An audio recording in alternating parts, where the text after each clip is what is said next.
Hey, it's Rob Snowhite, and this is the 6th Friday I've been home quarantining during all of this. So I'm going to make you another video. This will be the first fly tying tutorial and talk ever featuring kitchen tongs.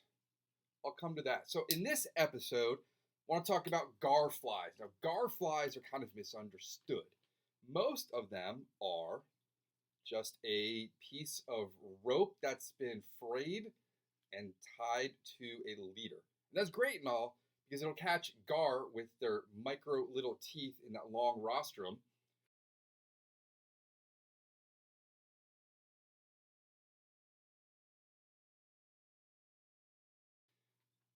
But it will not help you if A, the laws require you to have a hook on your fly, and B, what if something else decides to eat it? I'm going to show you pictures in a moment of the largest catfish we've caught on the top and one of the largest largemouth we've ever caught.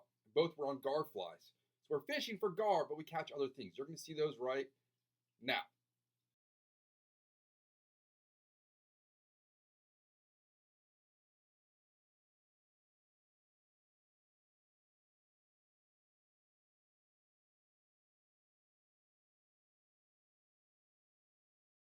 All right, so let's talk about what are gar. They are very primitive fish. Here they are anadromous. They come into the Potomac River from the Chesapeake Bay, and they spawn in late May to early June, and they're here for a couple weeks, and they leave.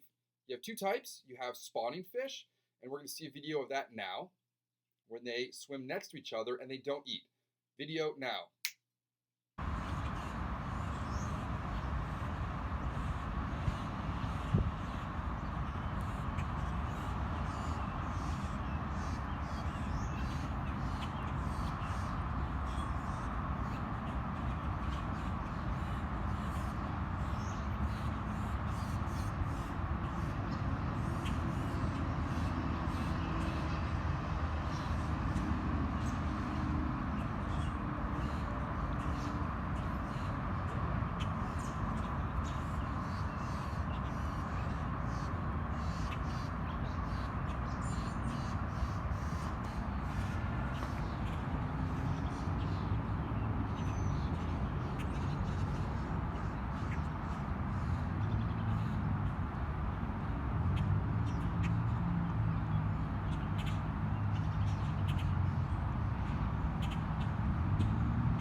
And then you have feeding gar, and those can be quite easy to fool. They are about as dumb as a bluegill. You just have to get your fly in front of one and hope that it eats it. Now, the hook is most definitely not going to get caught. You can definitely catch these fish on hooks. I've hooked one on a damselfly nymph, and that fish was about 4 feet long. It was near the FDR Memorial in the tidal basin, and it took me to my backing before I lost it.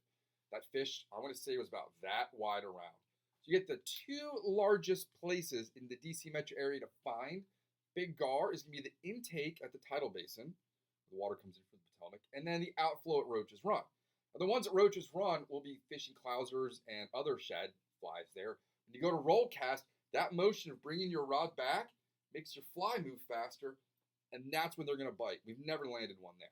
But I'm going to teach you and show you now how to tie a fly to catch gar. And gar's mouth look like this. It's a long rostrum. What happens is they don't bite and swallow their fish like that.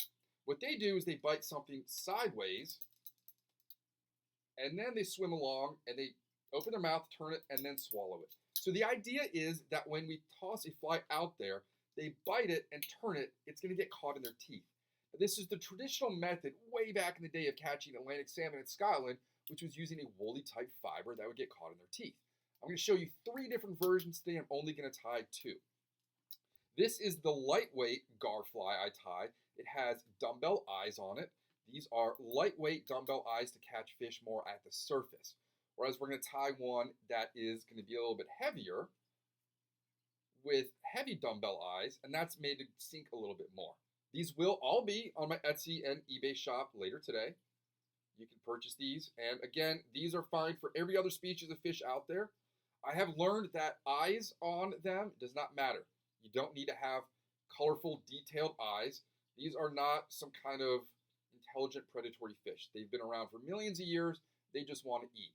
I don't care about the colors. You can do all one color. You can do two-tone, whatever you want. It's more about the material, and I'll get into that first.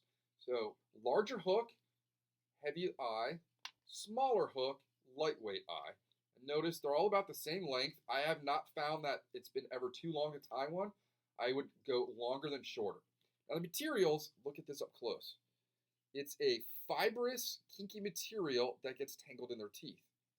And when you land these fish, they just kind of shake it off and fall in the boat. So materials. Now you look for these in the sale bins when you go to fly shows, if those ever happen again. This is a material I picked up somewhere. It's a really nice greenish blue. Don't know what it is. It's great material. The ambassador to Panama caught a gar on one with this. I have polar fiber. Great stuff, long, kinky, gets caught in their teeth. And all this stuff is a real pain in the arse to keep in the house because it gets caught in everything. There's another piece of, I think that's kinky fiber or something else. Near hair, maybe that's what that blue one was. This is near hair. You can see these are just super old packages. Look at that material. And you can see where I've cut a hole in it, which means I'm tying a fly this long. There is frizzle fiber. There is sea fibers.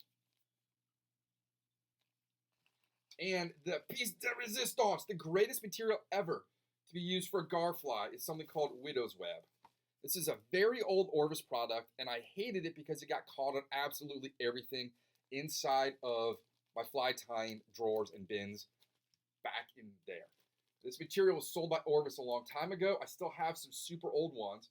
And when I decided to start targeting gar, we started hooking them on clousers and they fall off.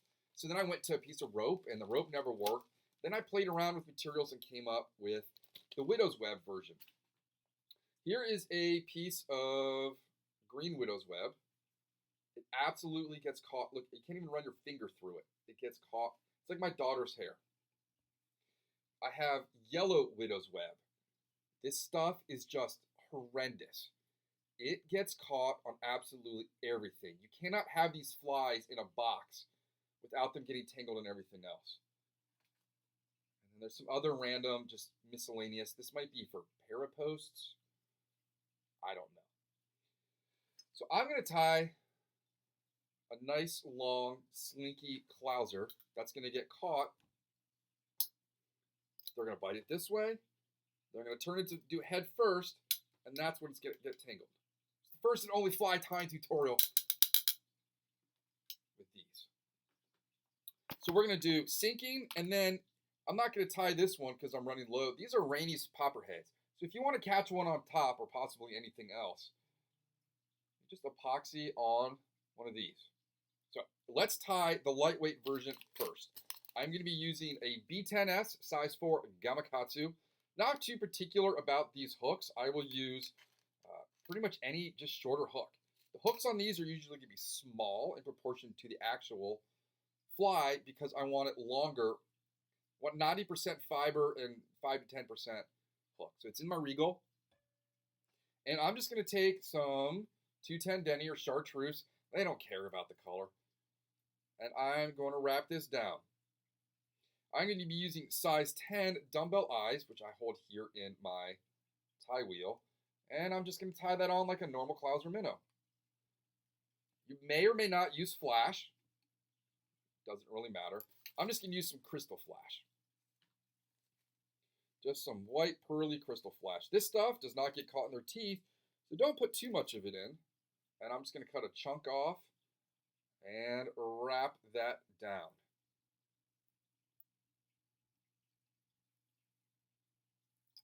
Pretty simple. We're going to do a white belly on this one. We'll make it counter shaded as most fish organisms are. And this stuff just seems to separate already into pieces I can use. I'm going to take this one, measure about that much. You can always cut them down if they're too long. I want to clean up all that so it ties in nice and clean. That is going to be tied in front of the dumbbell eyes and behind the dumbbell eyes. You do want these to be relatively well tied because they are going to get torn up just in the mouths of these fish. I will warn you that holding a gar to take a grip and grin is rather dangerous. Their scales are very sharp. I'm going to flip this over, adjust my hook, and we are going to use yellow. See, it's a big chunk right there. Look, it's getting caught on absolutely everything. It didn't take me long to dig through my materials, nice clean cut there, and figure out the best material to get tangled in a fish's mouth. Wrap that forward.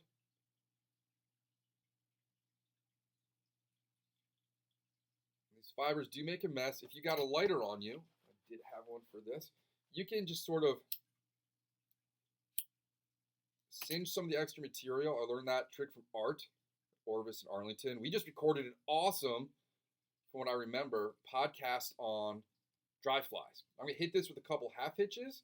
I may or may not epoxy it or use some Solarez on the head. So now I've got this, I'm going to make sure that the hook is in the middle of the yellow. Pull this out, and then I'm going to take my larger scissors that don't meet up. Oh my gosh. And I'm going to trim down that tail, just square it off a bit. And there you have it. That is the lightweight version of the Snowhite garfly, gar clouser. Pretty darn simple. It's not a pretty looking fly, but it's what you need to catch that specific species. Let's do a heavy one. I'm going to be using a saber hook on this. Awesome hooks. They're very inexpensive. And those are available through flyshack.com. So a nice large number 2. Okay. Put my scissors down. I don't want to do that again. I'm going to again start this. And this one is going to be heavier. I want this one to sink down. See that little doodad? I'm just going to fold that over. This is going to help build up that clouser bump. I'm going to be using plain dumbbell large eyes. They don't really care about the anatomy and bin appeal of a fly with eyes. All right. I'm going to again take a little bit of Crystal Flash. Tie that in.